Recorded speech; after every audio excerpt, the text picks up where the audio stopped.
Bom dia, pessoal. Só com alguns minutos de atraso estamos começando porque houve alguma dificuldade técnica. Realmente, como estávamos conversando aqui com nossa apresentadora, Belisa, né? Hoje a reunião é da cirurgia pediátrica, vocês já receberam o tema, né? Acesso venoso central, né? Aí está, né? Belisa Caldas. E eu não vou tirar a máscara aqui, vou depois lá para trás, mas está dando as orientações, Belisa tem que ficar olhando para a câmera, né? E esse título é extremamente pertinente para os tempos atuais, né? Mas eu, que gosto muito de literatura, eu acharia que, por exemplo, esse título seria muito mais pertinente para o livro famoso, né, de Garcia Marques, Amor nos Tempos do Cólera, né? Hoje é o Dia dos Namorados, estamos comemorando o Dia dos Namorados e acesso venoso central em tempos de cólera, né? É muito mais, talvez, pertinente, né, para quem já vivenciou, conhece as epidemias de cólera. Mas estamos em 2020 e queria agradecer, então, a presença do pessoal da cirurgia, a colaboração, né, de estar participando das reuniões nestes formatos.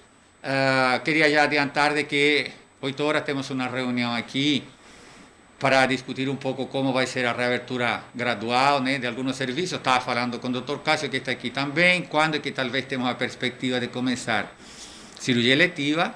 E 10 horas, lembrar que 10 horas, hoje o IMIP comemora 60 anos, 10 horas teremos uma missa transmitida, né, vai ser depois disponibilizado o link. Então, Belisa, obrigado, a plateia é toda tua. Obrigada, tudo bem. Então, fui convidada para falar uma coisa que eu falo pouco e gosto pouco.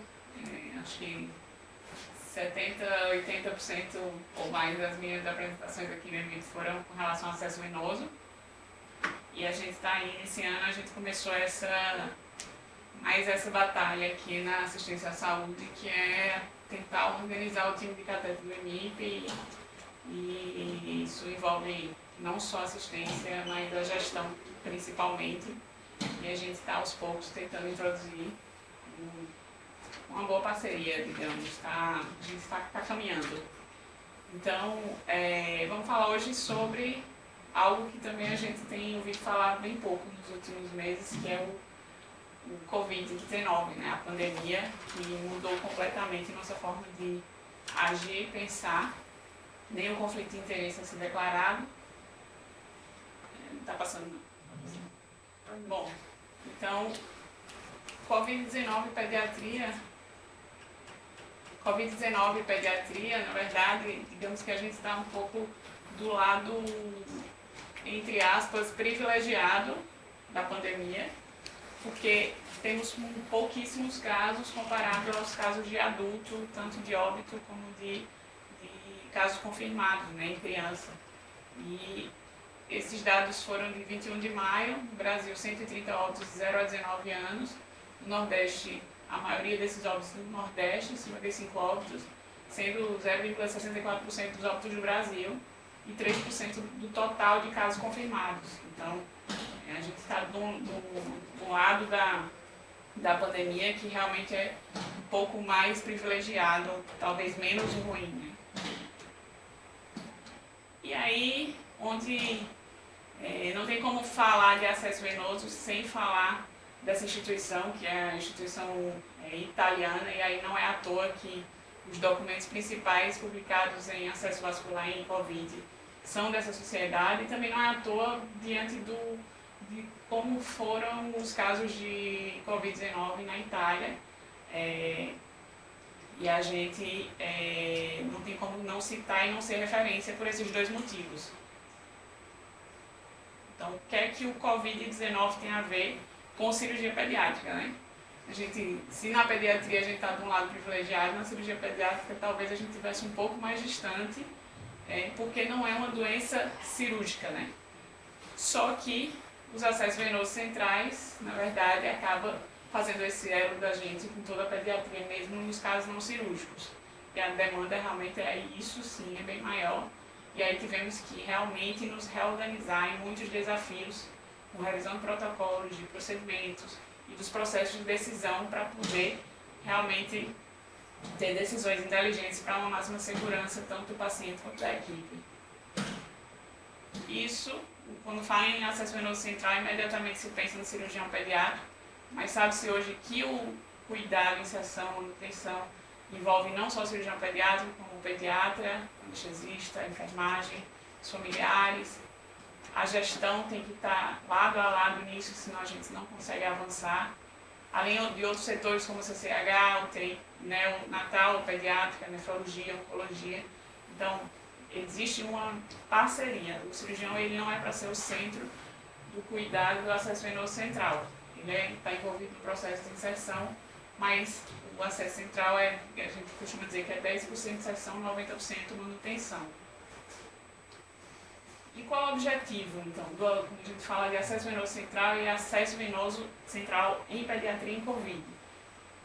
O objetivo é proteger quem executa o procedimento, minimizar riscos de complicações para o paciente, maximizar o efeito do procedimento, e é o nosso grande desafio, que já é um desafio no SUS, mas aí, agora na pandemia, a gente experimentou isso com muito mais intensidade e foi muito mais desafiador que a economia de recursos. E aí a gente se depara com mais particularidades de uma doença nova, com infecção viral, de fácil contaminação, com acometimento do trato respiratório, com potencial de trombofilia, necessidade de coagulação devido a essa trombofilia, potencial necessidade de diálise, potencial necessidade de pronação, possibilidade de traqueostomia, além de um paciente que geralmente tem algumas comorbidades.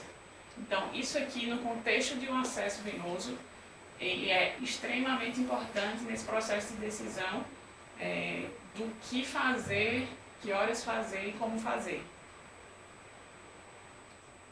Bom, eu tentei, na verdade, porque é um assunto que às vezes fica mais restrito ao cirurgião pediátrico, como eu falei, a gente está tentando expandir esse conhecimento. Então, é uma reunião de pediatria, a gente precisa saber o que é que envolve a terapia infusional. A terapia infusional ela é um processo de escolha, de inserção, de manutenção e de complicações relacionadas a um dispositivo de acesso venoso. Um dispositivo de acesso venoso é quando vai ser feita a terapia infusional. E aí temos esse processo de escolha do dispositivo envolve o quê? O objetivo desse dispositivo, as características da solução que vai ser infundida, a duração do tratamento e idade e condição do paciente, que eu botei aqui de outra cor justamente para enfatizar que normalmente em crianças e principalmente em recém-nascidos isso já é uma condição que merece destaque, mas agora na pandemia principalmente. E com base nisso a gente vai escolher se vai ser um acesso central, um acesso periférico, vai escolher o tipo e o material do catéter, o número de lumens daquele catéter, o tamanho do catéter. Bom, e o que é o objetivo do dispositivo? Para eu saber o objetivo do dispositivo, eu tenho que saber o planejamento terapêutico.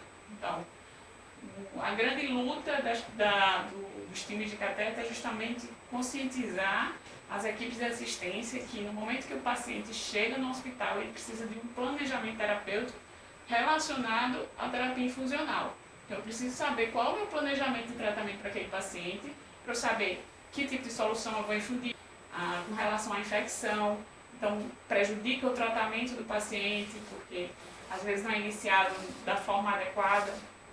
Então, o planejamento terapêutico ele é essencial nesse processo da terapia infusional. As características da solução, que na verdade é o que mais a gente vê como indicação de acesso venoso central, e vocês vão ver aqui que existem diversas coisas para serem avaliadas, e não só a característica da solução. E aí, para eu decidir se vai ser um acesso central ou periférico. Então, se eu tenho uma solução que tem pH abaixo de 5, acima de 9, e aí eu friso isso aqui, porque isso aqui é pouco observado, tá? Principalmente no que diz respeito aos antibióticos, porque os antibióticos, todos eles, você tem um pH da solução após diluição, e de acordo com isso é que a gente pode indicar ou não um acesso venoso central devido ao maior risco de flebite. Osmolaridade acima de 600 miliosmol, no caso para crianças maiores, e acima de 450 de RNs. Falava-se em 900, mas 900 está mais restrito ao público adulto. Crianças, vasos periféricos de crianças toleram menos, concentrações menores do que em adultos. Drogas vesicantes, que são drogas que têm alto potencial de dano endotelial. Se o paciente precisar de monitoramento hemodinâmico ou ainda necessidade de múltiplas amostras sanguíneas, ele tem indicação de fazer essa solução em um acesso venoso central, um acesso venoso de grosso calibre. Aqui a gente tem uma tabela com alguns exemplos de medicações que, se extravasarem, tem um alto risco de dano endotelial, moderado ou baixo risco.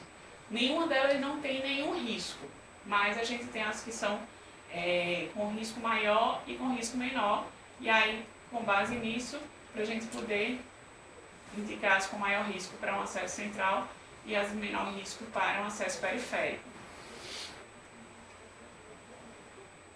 E o que é um catéter venoso central nesse processo de escolha de dispositivo? O catéter venoso central é definido pelo CDC como um catéter onde a ponta dele esteja em um grande vaso, próximo ao coração. Isso é uma definição de catéter venoso central, tá? Isso não é necessariamente a definição de um catéter bem posicionado. Só está dizendo que ele está em vaso central, que é um vaso de grosso calibre. Mas a gente vai ver que o processo do acesso venoso central, de inserção, ele não está relacionado só a isso. Tem outras coisas que a gente tem que para tentar minimizar riscos que a gente tem que avaliar. Em 2018, o Congresso Mundial de Acesso Vascular propôs uma nova classificação para os acessos venosos centrais, onde a gente já conhecia o PIC, né, que é o catéter venoso central de inserção periférica. Foram criadas novas nomenclaturas com relação aos catéter venoso central que a gente chamava já para aqueles catéteres de curta, que são o SIC, para os catéteres venosos centrais inseridos de forma central, em veias supra- ou infraclaviculares, como jugular, subclávia, braquicefálica, cefálica, axilar, ou ainda o FIC, que são os acessos venosos centrais inseridos em região femoral, no caso das veias da virilha e da coxa, como femoral e safena. Além disso, a gente tem o tipo e material do catéter e o número de lúmenes. Então, qual é o tipo do catéter? É um catéter que é tunelizado, em que o catéter foi inserido aqui, ou não tunelizado, o catéter foi inserido aqui e ele já exteriorizou aqui, o sítio de saída e entrada igual. Ou é um catéter que é tunelizado, que é um sítio ele entrou aqui e saiu aqui em região infraclavicular, que pode ser ainda com ou sem cuff, porque isso vai prolongar a meia-vida do catéter quando ele tem um cuff, porque vai aderir ali na região do subcutâneo e pele. Ou ainda os catéteres totalmente implantáveis, que o catéter não fica exteriorizado, podem ser usados por meses ou anos, como é o caso de pacientes em tratamento quimioterápico. Quanto aos lúmenes, em pediatria a gente tem menos lúmenes do que em adultos, normalmente até 4 lúmenes, mas em adultos esses lúmenes extrapolam, até existe catéter de 10 lúmenes, por exemplo. E aí é o outro ponto em relação à duração do tratamento, né? Então, esse aqui é um protocolo chamado MEDIC, que realmente mudou o conceito de planejamento do dispositivo de acesso venoso. Inicialmente ele foi proposto para adultos, e aí tem alguns estudos que propuseram alterações com relação a crianças, visto que crianças toleram menos tempo de acesso venoso periférico, e como a gente falou, tem maior risco de dano endotelial e extravasamento do que em adultos. Então aqui seria proposto para crianças que têm uma terapia prevista de 4 a 7 dias, inserir um catéter venoso periférico. Hoje já tem-se indicação de fazer esse catéter venoso periférico guiado por ultrassom. Facilita a punção da veia e diminui complicações. Um outro catéter que é novo aqui no Brasil, mas a gente não tem ainda para crianças menores, é o chamado catéter midline, que é um catéter, tipo um gel, né, um catéter periférico, só que mais alongado. Então isso permite que esse catéter fique mais tempo, mas ele ainda é indicado para soluções que só podem ser feitas em vasos periféricos. O PIC, que é nosso conhecido já, para tratamento previsto acima de 8 dias, de 8 a 14 dias, mas a gente pode prolongar por alguns meses.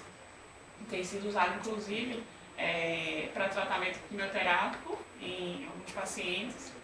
E o SIC ou FIC, né? No caso, aqui ainda não tunelizado, a gente vai falar um pouquinho sobre isso mais na frente. E os catéteres tunelizados e com cuff, que são os catéteres de Hickman e Boviac, o PORT e o PORT, que é o catéter totalmente implantável. Esses dois tipos de catéter, eles são recomendados para terapias de meses a anos. Bom, e o tamanho do catéter? Como é que a gente avalia? Muito frequente, tem uma criança de 10 quilos, qual é o tamanho do catéter? Tem uma criança de 3 anos, qual é o tamanho do catéter? Antes era isso. Catéter de 3 frentes é mais ou menos um prematuro e neonatal, 4 frentes pode ser dependendo do recém-nascido a 2 anos, e aí por aí vai. Hoje sabe-se que a melhor forma de se indicar o catéter não é pelo tamanho da criança ou peso da criança. Lógico que existe uma proporção, mas o ideal é que seja avaliado o tamanho do vaso, para avaliar a taxa de ocupação daquele catéter no vaso. Então, um frente corresponde a 0,3 centímetros, né, a 3 milímetros. E a taxa de ocupação do vaso recomendada é em cerca de 1/3. Então, fazendo uma proporção, se eu tiver uma veia de 3 milímetros, corresponde a uma veia mais ou menos de 9 frentes, né? 3 frentes, um frente é 3 milímetros. Então, eu poderia colocar um catéter de 3 frentes. E por aí vai. Então, por que isso é importante? A gente vai falar um pouquinho mais detalhado disso, mas isso é importante na prevenção, principalmente a trombose relacionada ao catéter. Então, tem diversos estudos, esse é um dos estudos mais conhecidos, que realmente avaliou a redução do risco de trombose relacionada ao catéter, à taxa de ocupação do catéter. E o que é que tem a ver, como é que isso interfere na escolha do dispositivo com os pacientes COVID, portadores de Covid-19? Paciente portador de Covid-19, a gente sabe que é um paciente, como a gente falou, de várias particularidades, e entre elas a questão do acometimento pulmonar. Os pacientes que estão em UTI graves muitas vezes têm um acometimento pulmonar extenso, tá? Então, se esse paciente tiver um pneumotórax durante a inserção do acesso, eu vou estar prejudicando ainda mais aquele quadro respiratório do paciente. Pode ser desastroso para aquele paciente. Então, de preferência, escolher um dispositivo que não tenha risco de pneumotórax. Outra coisa, que seja distante da via aérea. Por quê? Para menor exposição do profissional às secreções respiratórias, tanto durante a inserção quanto durante o manuseio daquele catéter durante a administração de medicações. Que tenha também uma melhor proteção do sítio de saída contra as secreções respiratórias e que não tenha interferência por máscara CPAP ou traqueostomia ou outros dispositivos ventilatórios. Por quê? A gente sabe que são pacientes que vão precisar de algum suporte de oxigênio se evoluírem com gravidade. Então, esses são os principais pontos que devem ser pensados. Então, pensando nisso, quem aparece é o PIC. O PIC ele é recomendado como primeira opção nos pacientes portadores de COVID, de preferência multilumen, mas a gente não tem multilumen para recém-nascidos, tá? E para crianças maiores. E de preferência o chamado PIC de alto fluxo ou o Power PIC, que aguenta altos volumes, você consegue medir, fazer monitorização hemodinâmica, seria o ideal. Aqui, acho que a gente só tem na oncologia, né, o Power PIC. E outra coisa importante é o menor risco de sangramento. Então, são pacientes com potencial de trombofilia, são pacientes com, muitas vezes, anticoagulados. Então, a gente precisa de um procedimento com menor risco de sangramento. E ainda dá a possibilidade de execução se o paciente estiver sentado ou em prona, que os pacientes, outra particularidade dos pacientes COVID, é eles poderem precisar de pronação durante uma evolução em UTI de gravidade. E aí a segunda opção aparece como FIC, né, os acessos serem na região femoral. Isso é uma grande,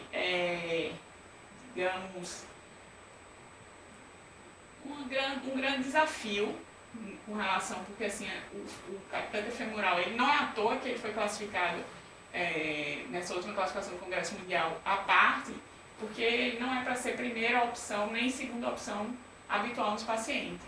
E a gente sabe que os catéteres femorais, ele também, por outro lado, eles têm também maior potencial trombogênico.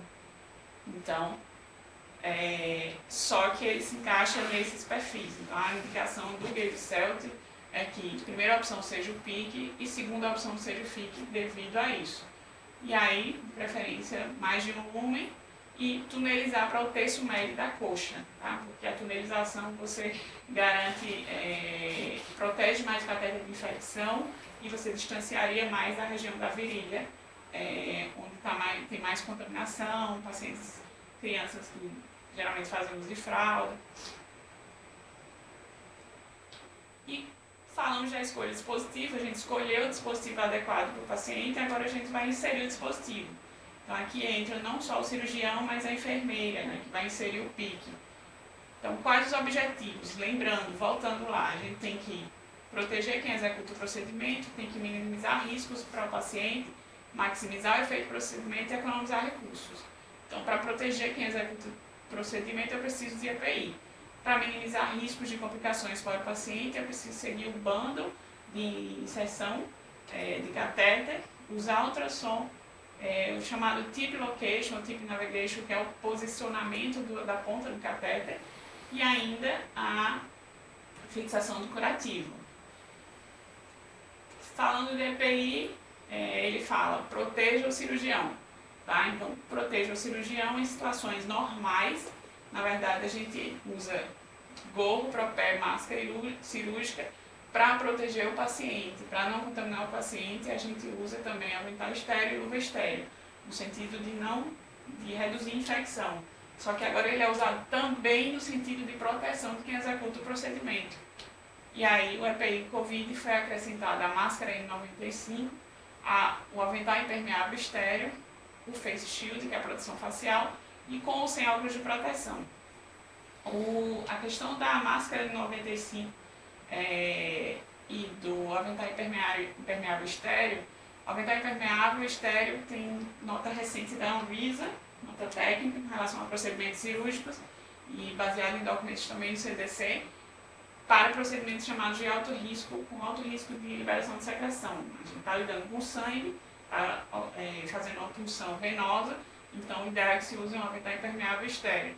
E a máscara N95, pelo risco de liberação aerossol, são pacientes, tratando-se de pacientes que estejam entubados, no isolamento de UTI. Então, esses pacientes COVID positivos, a recomendação é usar a máscara N95. E proteja o paciente. Então, com relação ao bundle de prevenção de infecção, barreira máxima estéreo, campos estéreis com cobertura completa do paciente, além do que a gente já citou, a antissepsia da pele com solução à base de álcool, no caso clorexidina alcoólica, acima de 0,5%, geralmente recomendado 2%, escolha do sítio apropriado e higiene adequada das mãos. É uma ressalva para os pacientes prematuros, onde o uso de clorexidina alcoólica de soluções à base de álcool pode causar lesões de pele com queimaduras. Então, recomenda-se que seja usada a clorexidina aquosa 2%. Falado da proteção do cirurgião e do paciente, a gente vai falar um pouquinho sobre o uso do ultrassom. Tem extrema importância na inserção dos acessos. Esse documento tem recomendações, é um documento internacional com recomendações baseadas em evidência para a punção guiada por ultrassom, e uma das partes dele fala justamente sobre recém-nascidos e crianças. Então aqui ele destaca que a punção guiada por ultrassom tem que ser realizada de forma rotineira para a inserção de catéteres de longa ou curta permanência em crianças e recém-nascidos.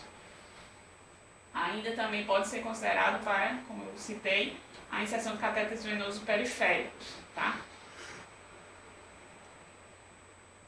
E ele traz essa frase no Gave-Celt, make it faster, make it easier, make it safer. Então, faça de forma rápida, fácil e segura.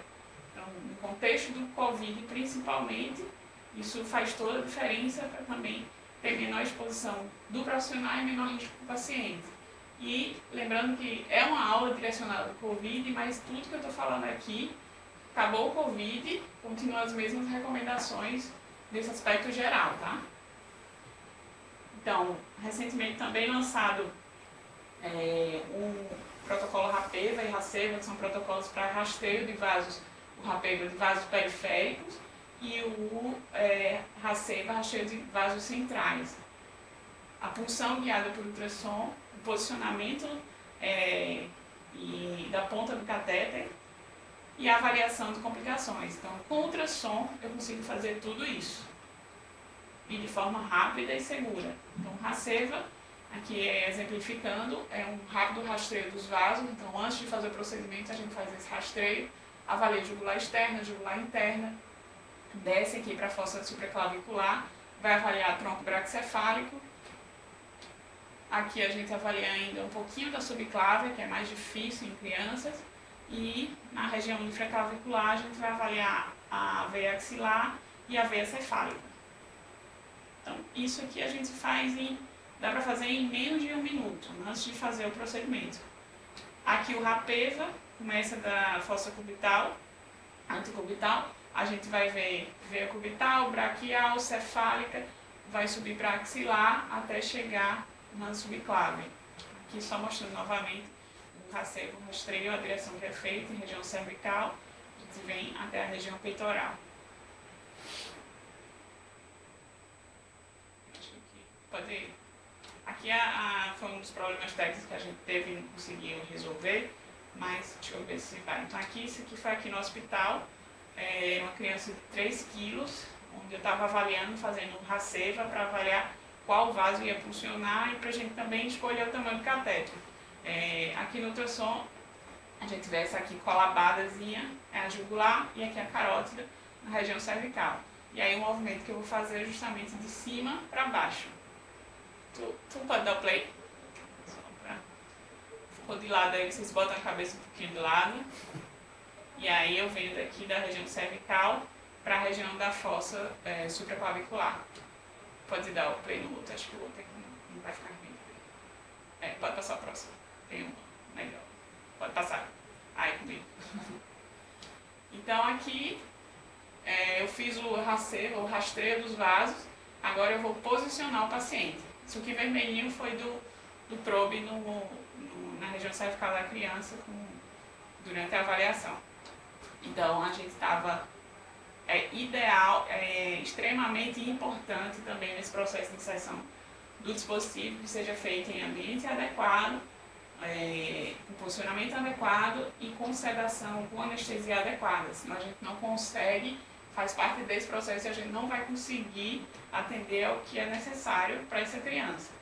Então, essa criança aqui ela está entubada, tem um coxinho no dorso e com boa exposição, está monitorizada, o ultrassom já está posicionado, então aqui eu já iria me paramentar para poder fazer o procedimento. Outra coisa com relação à punção é com relação à contaminação de certas áreas de sítios de inserção. Então isso inicialmente chamado zonazinha ou Zone Insertion Method, era utilizado principalmente para a inserção de pique, onde a zona verde tem menor risco de contaminação, vermelha maior risco, não deve ser feita a punção nessa área, e zona amarela um risco intermediário. E aí, em 2018, foi feito um estudo chamado Estudo Escape, onde foi avaliada a colonização dessas regiões, no caso do tronco superior e região cervical. Tórax superior e região cervical. E aí foi visto que nessa região do pescoço tem maior colonização, na região supraclavicular intermediária e infraclavicular seria a zona verde com menor risco de contaminação. Isso nos orienta para saber em que lugares podemos funcionar e em que lugares não devemos funcionar. E, sobretudo, foi acrescentada um conceito de tunelização desses catéteres de curta, porque aí posso até pulsionar em uma região amarela, não devendo pulsionar na região do pescoço, vermelha, né? Mas que seja tunelizado, tem um sítio de saída do catéter em uma região verde. E isso foi visto que reduz infecção nesses catéteres chamados de curta, né? O SIC, FIC. E aqui então o paciente, um exemplo de um paciente adulto, mas catéter puncionado supraclavicular com exteriorização infraclavicular. Se ele for puncionado na região infraclavicular, já é uma zona verde, que seria o ideal, e aí aqui seriam as veias Isso tudo é sempre em uso de ultrassom, tá? Então aqui a recomendação de punção é ver a axilar e cefálica.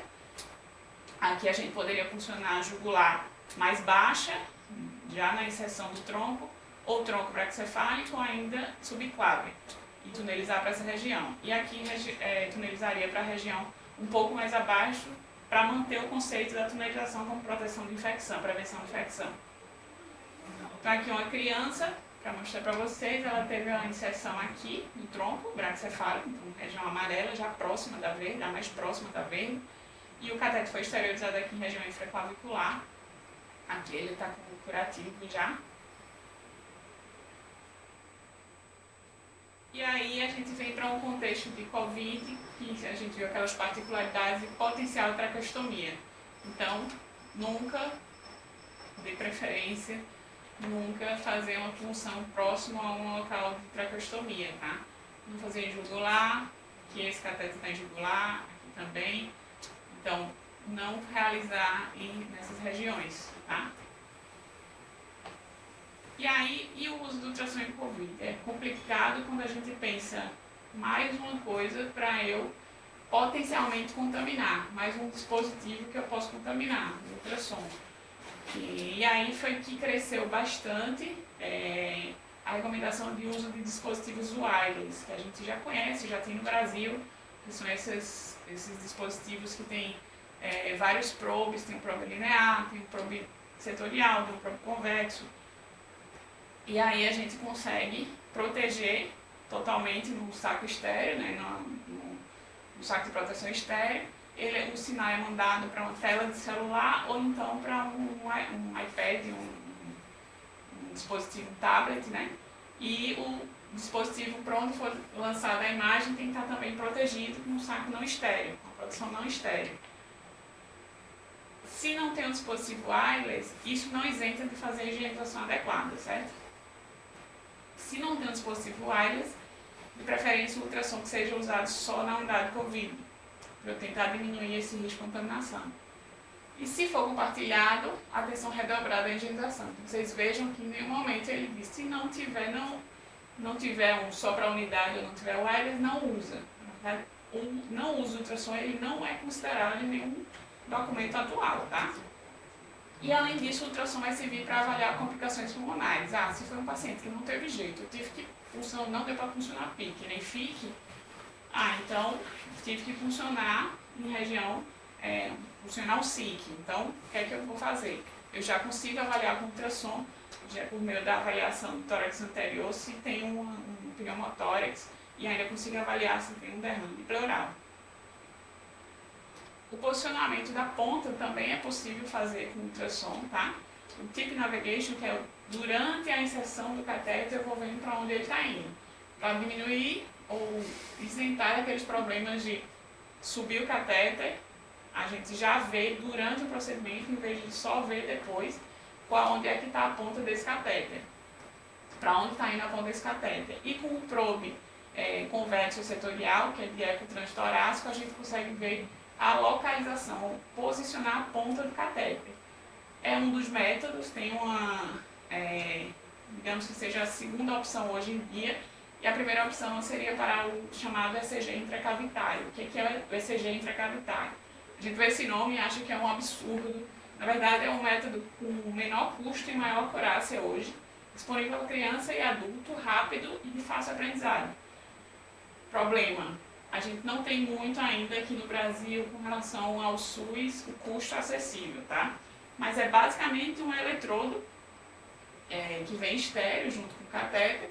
A gente conecta esse eletrodo no hub do catéter, que é onde a gente insere a solução, então no fio guia que vai estar dentro do catéter, e conecta a uma estaçãozinha que vai transmitir o sinal para o monitor normal, monitor cardíaco, e a gente vai avaliar o máximo articulamento da onda P. Quando chegar no máximo articulamento da onda P, significa que o catéter está na junção veno-atrial.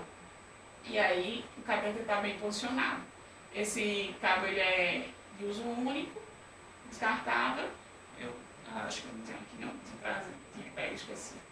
Mas hoje é o principal método para o mais seguro e mais indicado para a avaliação da ponta do catéter. Pode dar o play aí, que vai virar de volta. Então aqui é na verdade eu fiz esse paciente, não foi aqui no serviço, mas foi um transdutor setorial para posicionar a ponta do catéter. Então aqui era a jugular vai descer e a gente vai ver o tronco braquicefálico. Desceu a artéria aqui e aqui eu tenho o tronco braquicefálico. Ele deu play mais uma vez. Deu certo. Então aqui, essa imagem do catéter aqui, do tronco braquicefálico, tronco direito, tronco esquerdo, a ponta do catéter, e aqui a veia cava superior e aqui o coração. Então aqui está o posicionamento mais adequado desse catéter. E aí, comparando com o raio-x, que é de todas a última opção que deve ser usada, na verdade ele traz como devem ser abandonadas pelo risco de radiação e pela baixa acurácia na avaliação da ponta do catéter. A gente vê que o catéter realmente ficou aqui até, na verdade, um pouco mais alto do que seria o ideal. E quando fala em posicionamento de ponta em COVID, a recomendação é que seja evitada a radiação. Por que evitar a radiação? Perda de tempo, perda de recurso, além do risco de contaminação na mobilização do paciente, risco de contaminação da máquina e do técnico que vai executar o procedimento.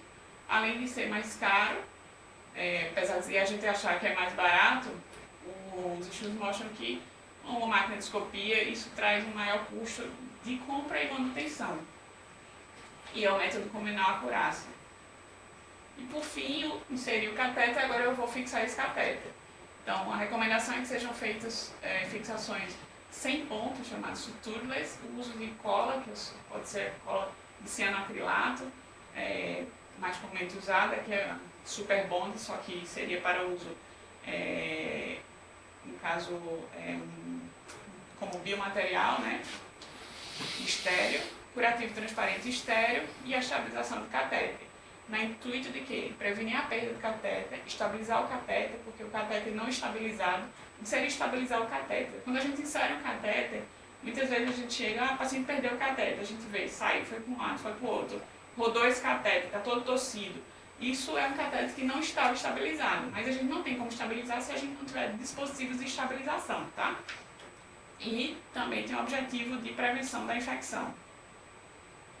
Então aqui os métodos de fixação descritos por Macklin e Blackburn em 2015, inicialmente com suturas, que não são mais recomendadas por causa do risco de infecção, quanto mais pontos, maior risco de infecção.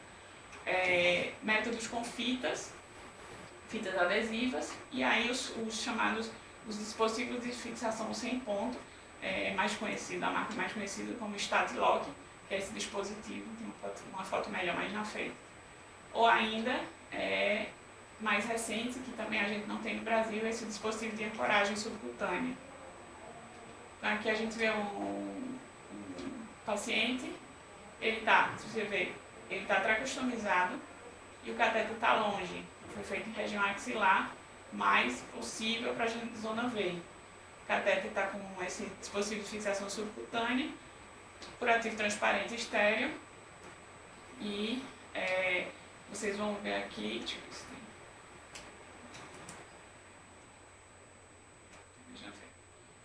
Esse dispositivo ele não fica colado na pele, ele fica solto. Ele tem um ganchinho e aí permite a limpeza e a avaliação do sítio de iniciação do catéter. E sutura está fora de moda, já não é realmente indicado. Desde 2011 não é recomendado. Um estudo de 2018 mostra que tem mais dor, infecção, risco de lesão de pele, ainda outras injúrias e ainda tem o risco de fraturar o catéter. Mas estudos de 2017 e 2016 mostram que ainda vem sendo largamente usado, questionado nesse estudo de 2014 se não seria mais usado não especialistas, tipo não cirurgiões pediátricos ou não, pessoas que não estavam envolvidas no processo de inserção do catéter. E se a gente poderia realmente ter algum dispositivo que garantisse a segurança dessa fixação. Né? Porque quando fala, não vou dar ponto, e aí? Vai arrancar esse catéter. Mas tem se visto que esses catéteres, com esses dispositivos, eles têm tido boa fixação. E a cola, né, que tem um efeito não só para fixação, ela é colocada no sítio de inserção, no sítio de saída do catéter, na verdade, e aí tem um efeito antimicrobiano, previne sangramento, diminui a necessidade de troca de curativos, porque a gente vai falar, os curativos transparentes, eles devem ser trocados se sujo ou solto. Inicialmente, uma previsão de 7 dias, mas eles podem ficar mais tempo, caso não estejam sujos ou soltos, tá? E aí, também usado para a cola como segurança, né? Que é o que a gente tem, que a gente falou anteriormente. Então, aqui esse é o dispositivo de fixação subcutânea, ele tem um ganchinho, a gente dobra ele no meio, para trás, esses abinhos, essas aletas, e insere aqui no subcutâneo, o catéter fica dessa forma, coloca a cola, e depois curativo transparente. Aqui a gente não tem no Brasil, não sei quando chega, nem sei quando chegará no SUS, ou se chegará. Mas a gente tem outros métodos, então a gente pode usar esse dispositivo que chama Statilock, fica colado na pele, além da cola e curativo transparente. Isso é suficiente para fixar o catéter. E aí, nesse ano passado, no Congresso Mundial, o Dr. Mauro Pittiruti, lá do Gave-Celt, ele fala que 3 coisas têm mudado dramaticamente a segurança dos dispositivos de acesso venoso, que é essa realização da tunelização, o uso de cola e esse dispositivo para fixação em subcutâneo. Então, o que é que a gente tem aqui? A gente tem a tunelização, então a maioria dos catéteres hoje estão sendo feitos assim. A gente está preparando um treinamento dos cirurgiões para quando passar a pandemia, para padronizar, para protocolar esse método de inserção e o rastreio dos vasos, dos vasos centrais, né, o RACEVA. Hoje a gente não tem métodos de fixação sem ponto, e isso não é uma questão só do EMIP, tá, gente? Isso é uma questão de muitos lugares no Brasil, muitos ainda também por falta de conhecimento, outros por falta de recurso, ou na verdade por falta de entendimento do que isso pode custar. Um ponto pode causar uma infecção, e uma infecção traz um custo muito mais alto do que um dispositivo de segurança desse. Isso é um pouco difícil de, às vezes, demonstrar para os gestores, porque são dados mais subjetivos e eles precisam de dados mais objetivos. E aqui o curativo transparente, quando na impossibilidade do curativo transparente, gás estéreo com microporo estéreo. E a manutenção, no que concerne os pacientes COVID, precisa ser de fácil acesso. Às vezes o paciente tem posição prona, o paciente vai ser imobilizado e está distante das vias aéreas e secreções respiratórias, para justamente o manuseio da enfermagem desses catéteres. E a troca de curativos ser minimizada, então, de preferência curativos transparentes, porque só vão precisar ser trocados se sujos ou soltos. E o uso de gás micropore seria a cada 48 horas. Outra coisa, não só nos pacientes COVID, limpeza das conexões, scrub the hub. Limpeza das conexões com álcool 70, movimento de fricção por 10 a 15 segundos antes e após a administração de cada medicação. Isso tem um resultado importante na prevenção da infecção. E o flush com solução salina, com a chamada pressão intermitente, aquela pressão contínua, porque vai provocar o turbilhonamento com retirada dos depósitos que estiver na parede do catéter. Se você fizer um fluxo contínuo, ele passa só pela região central do catéter. Realizar antes e após a administração de medicações e atua na prevenção de trombo e de infecção, principalmente a infecção intraluminal. E quais são as complicações de dispositivos de acesso venoso? Então, as principais complicações que a gente observa é a perda do dispositivo, a infecção e a trombose. A perda, a gente previne por meio de dispositivos de estabilização e fixação do catéter. A infecção, com relação à manutenção do catéter. Daria uma outra aula só sobre infecção, mas não é o foco da gente aqui hoje. E a trombose, ela é multifatorial. É como se tudo isso que eu falei aqui hoje tivesse influência direta no risco de trombose relacionada a catéter. Essa imagem aqui, ela exemplifica bem, se vocês observarem isso aqui, é a tríade de Vishal. Então, dano endotelial, aqui está o catéter, aqui está o vaso, aqui está um trombo. Durante a inserção do catéter eu já tenho dano endotelial, então o risco de trombose já começa ali. Se o catéter está ali dentro do vaso, ele pode estar batendo ali na parede, é um pouco estranho, dano endotelial. A estase venosa é pela presença do catéter, pela proporção do catéter no vaso, quanto maior a taxa de ocupação do catéter no vaso, maior risco de trombose, infusão de fluidos e medicamentos. E o estado de hipercoagulabilidade, muitas vezes observado nesses pacientes que estão em sepsis, inflamação, pacientes portadores de malignidade, trombofilia. Tudo isso pode causar trombose. E aí o Covid entra justamente nesse estado de hipercoagulabilidade. Então a gente tem um catéter, que é um fator de risco para trombose, e a gente tem uma doença que tem um risco aumentado para trombose. Esse estudo é de 2020, tá? Inclusive ele é bem claro e objetivo, fala de adultos e crianças, e ele define como trombose venosa relacionada a catéter, como aquela trombose associada ao uso do catéter, tá? Um vaso onde você tem um catéter. E realmente tem um alto risco, aumenta substancialmente as complicações dos pacientes, e a presença do catéter, ele já é um fator de aumento do risco em crianças principalmente.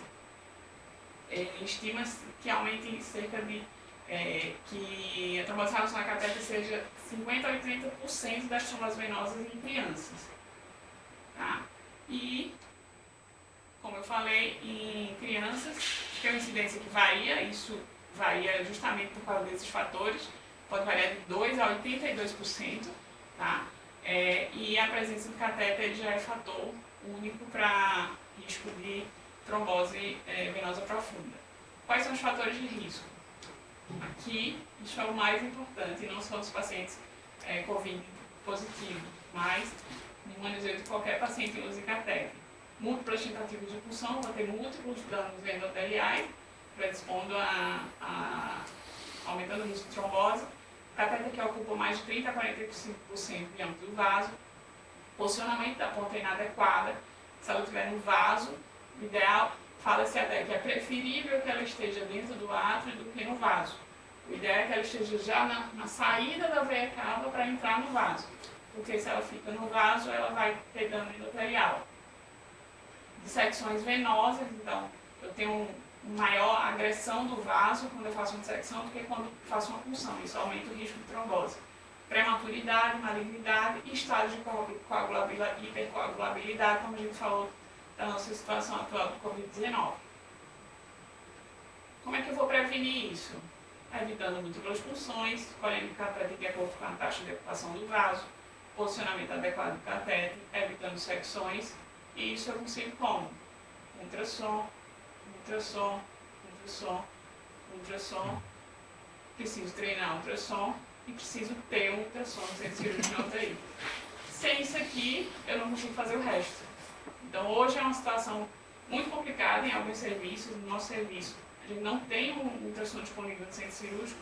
A gente está nessa luta com a gestão.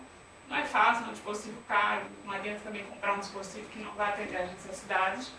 Mas seguimos lutando e acho que vamos conseguir em breve essa fé. Esse aqui, outros fatores, a gente tem que ter disponibilidade de catéteres adequados, porque não adianta eu escolher o tamanho do catéter e não ter o catéter. E com relação também ao material do catéter. E ainda os dispositivos para estabilização do catéter. Então, vocês vejam que isso não é algo inerente só ao cirurgião, a gente precisa de tudo isso. Se eu tenho um paciente que chegou na emergência grave e vai precisar de um acesso, e ele já teve várias dissecções, isso vai ser mais complicado, vou ter que às vezes dissecar esse paciente com uma falta de opção, digamos. Mas se eu tenho um paciente que está internado no serviço e que evoluiu com gravidade, na UTI ou na emergência ou na enfermaria, eu provavelmente não houve um planejamento adequado. O paciente está totalmente sem acesso e precisa de um acesso de urgência. Isso não é para existir. É para existir o planejamento para justamente evitar essas complicações para o paciente, tá? E aí, no planejamento do dispositivo, a gente consegue realmente minimizar essas complicações. Isso aqui é um motivo de muito parecer, digamos. Eu tenho conversado com alguns pediatras e a gente tem esclarecido algumas coisas. Primeiro, tem uma trombose relacionada ao catéter, eu retiro o catéter. Se o catéter está funcionando, o catéter funciona, a primeira pergunta que a gente se faz, o catéter está funcionando? Tá. Ele ainda vai ser necessário? Vai. O posicionamento está certo? Tá. O paciente não tem infecção relacionada ao catéter? Não. Então o que é que eu faço? Mantenho o catéter e aí a anticoagulação, na verdade, é controverso. Falei só se sintomático ou não. Mas, pelo tempo que o catéter estaria. Eu não vou entrar, não vou discutir tratamento de trombose aqui hoje, porque é bastante coisa.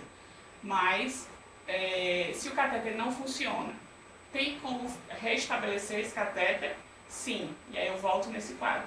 Se não tem, o catéter não funciona e eu tenho trombose, eu vou remover o catéter. Remover o catéter pode iniciar a coagulação pelo risco de deslocamento desse trombo. E aí também tem uma variação na recomendação.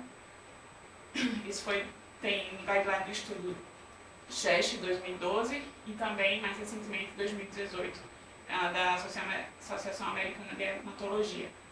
E para finalizar, eu queria mostrar esse fluxograma, foi de uma aula recente da sociedade, a aula da doutora Gabriela, onde a gente escolhe de acordo com a gravidade do paciente o tipo de acesso. Se é um paciente com um quadro leve de Covid, está em enfermaria, por exemplo, a gente pode deixar esse paciente em acesso venoso periférico. E aí a opção do gelco mesmo, e nos serviços onde tem o midline, pode ser usado o midline, que é aquele gelco mais comprido, né? Os pacientes moderados ou graves, que são pacientes potenciais de UTI, a gente vai avaliar. Moderados prevê piora, né? Por meio da clínica e laboratorial. Se ele está estável, eu posso ficar monitorando aquele catéter venoso. Se não, o recomendado seria um pique de alto fluxo. Então, primeira opção, o pique de alto fluxo, se não tiver um pique, se não tiver um FIC, por último, o SIC. Nos pacientes graves em UTI, vai depender da posição de terapia, o paciente potencialmente vai precisar de ficar em prono. Se tiver pronado, pique. Se tiver em decúbito dorsal, pique ou um SIC, um FIC ou um SIC. E recomenda-se, aqui está Cássio para defender as veias para hemodiálise. Então, são pacientes com potencial necessidade de hemodiálise, pacientes maiores, a gente acaba precisando de um catéter de hemodiálise. Né? E aí, isso tudo é muita coisa, é muito conteúdo, e a gente precisa de uma organização. E essa organização tem se visto através de comissões e times de catéteres multidisciplinares que vão orientar a escolha desse dispositivo, fazer treinamentos, avaliar estratégias na gestão, qualificar insumos. Ontem mesmo, enquanto eu estava preparando a aula, eu estava no telefone várias vezes com o Gabriela da farmácia, que a gente tem contato mais próximo na escolha justamente de que curativo que a gente vai usar no IMIP. E aí isso influi custo, qualidade e segurança para os pacientes. Então a gente tem que estar o tempo todo nesse elo. E monitoramento e profilaxia de infecção. Aqui são alguns aplicativos que podem ajudar vocês nesse início. Eles estão disponíveis para Android e para iOS. Esse é o da Sociedade Italiana, ele tem em inglês também.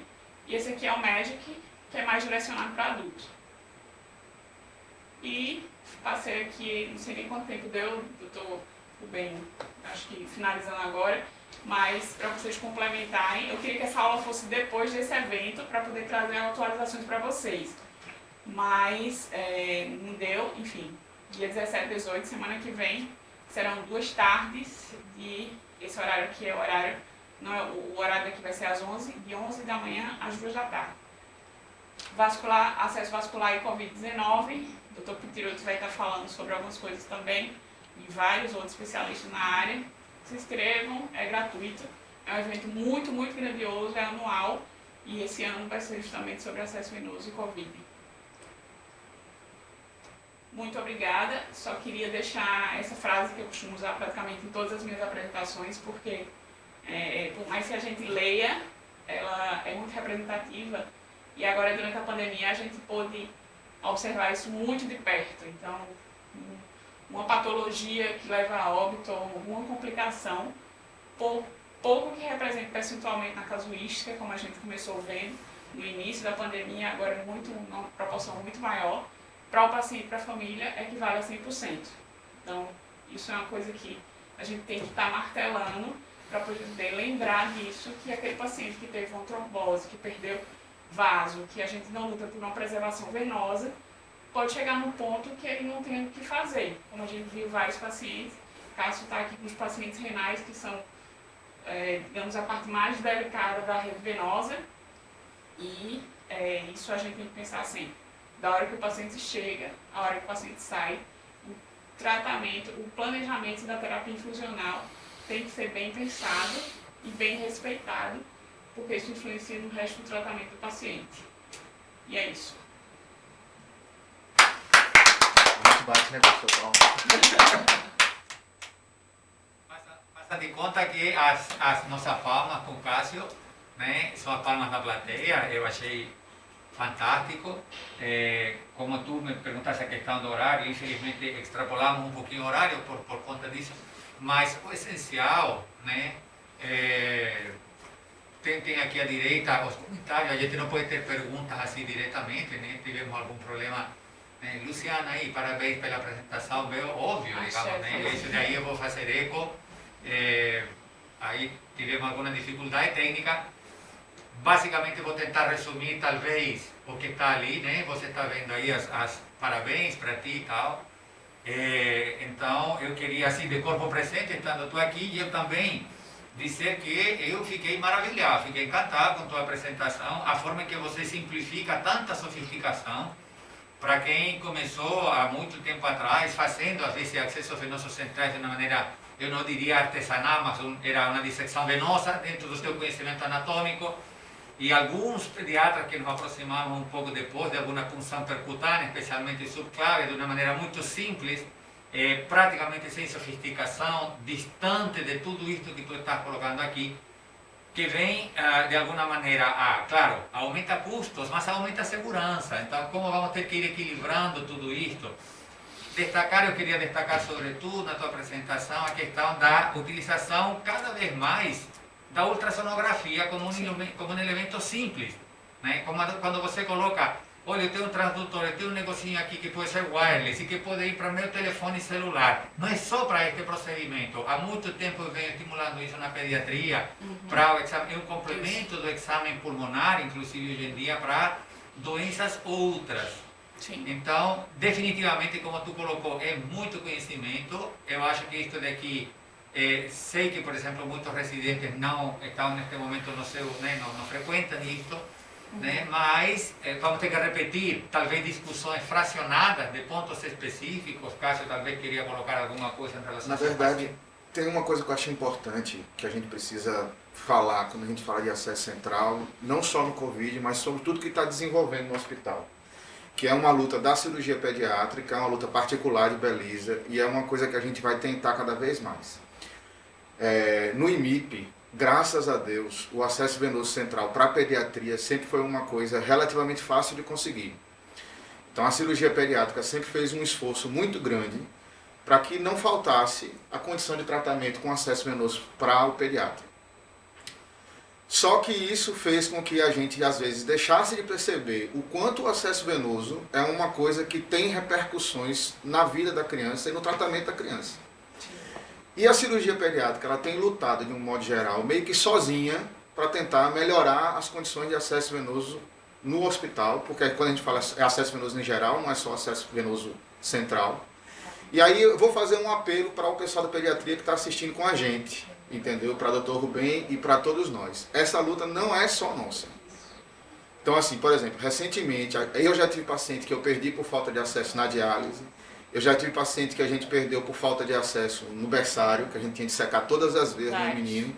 E hoje a gente tem Belisa aqui que está começando a ensinar a nova leva dos residentes e aos staffs que foram staffers dela a funcionar menino de 1,5 kg, menino de 1,3 kg, que eu como residente não aprendi a fazer. Então, o que a gente precisa levar de mensagem, além de tudo isso que a gente falou da parte técnica, é que a gente precisa trabalhar em conjunto para atingir essas condições ideais para o acesso venoso central e para os acessos de modo geral. Então, há 15 dias atrás, a gente teve uma paciente aqui no IMIP que, num espaço de 10 dias, teve 5 acessos centrais, 4 punções e uma dissecção. O cirurgião, a cirurgia pediátrica, estava presente para fazer todos esses acessos. Mas por que esse paciente perdeu 5 acessos em 7 dias? É só porque a gente não sabe dar o ponto para segurar o acesso. Então, a gente precisa trabalhar em equipe, desde o planejamento para escolher um bom acesso. Ontem à noite eu estava no plantão e a gente teve uma discussão aqui de um paciente recém-nascido que tinha chegado no hospital com hidropsia e que a primeira opção do plantonista da emergência foi um acesso venoso central. Paciente que tinha um umbigo viável, que não tinha feito uma punção periférica sequer. Então, essas mudanças não vão acontecer só com a cirurgia pediátrica. A gente está fazendo todo o esforço. Belisa fez o mestrado dela em acesso e estuda que nem uma doida acesso central. A coisa que a maioria dos cirurgiões tem agonia quando fala, pega uma veia, ela faz por prazer, vê que alegria. Doida. Mas assim, então a gente precisa trabalhar em conjunto para que a gente consiga entender que o acesso venoso de um paciente, seja periférico, central, PIC, catéter de diálise, não é atribuição só do cirurgião. Vocês sempre vão ter a cirurgia pediátrica para conseguir os acessos para vocês. Mas a gente vai até se esforçar. A Belisa está trabalhando para que haja esse tipo de catéter. Mas sozinho a gente não consegue não. E a gente perde pacientes sem acesso. Então a gente precisa da ajuda de vocês. Precisa da ajuda de vocês, da equipe pediátrica, da equipe de enfermagem, dos residentes, para a gente conseguir. Porque, vê, no Oswaldo Cruz, a gente já está conseguindo colocar a fixação sem sutura. O catéter ele custa 4 vezes mais do que o catéter regular que a gente tem aqui. Mas a gente não perde 4 catéteres no acesso, numa vez só. Então, assim, esse custo precisa ser revisto também. Porque às vezes a gente fala assim, mas o catéter é 4 vezes mais caro. Tá, mas eu não troco ele 4 vezes. Eu mantenho ele um mês todinho. Então a gente precisa começar a discutir isso. Essa reivindicação, mensagem, né, que é uma coisa clássica desta instituição, né? Rememorando um pouco, estamos completando hoje 60 anos, sempre tem sido essa questão de como trabalhar da melhor forma, com a melhor qualidade e com recurso limitado. Neste momento, eu queria colocar para a plateia, no auditório aqui junto, estão nossos gestores, precisamente colocando como é que a gente vai começar a voltar. Estava perguntando para cá se a cirurgia é eletiva, quando voltamos e tal.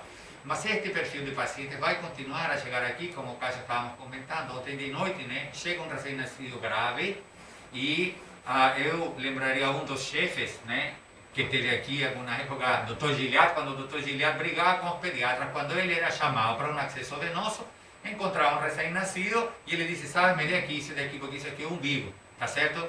Mas é que o umbigo já está preto, então muito pediatra está dizendo, ele aprende muitas vezes nesse curso de reanimação a trabalhar com aquele catéter, com aquele umbigo fresquinho, sim, aquele umbigo de menos de 24 horas, em circunstâncias de que 2, 3 dias depois, 4 dias, ainda você tem essa possibilidade.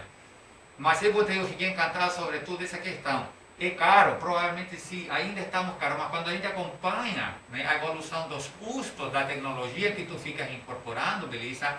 É impressionante como ela, né, cada vez mais, ela se reduz, ela vai reduzindo os custos daqueles dispositivos, né?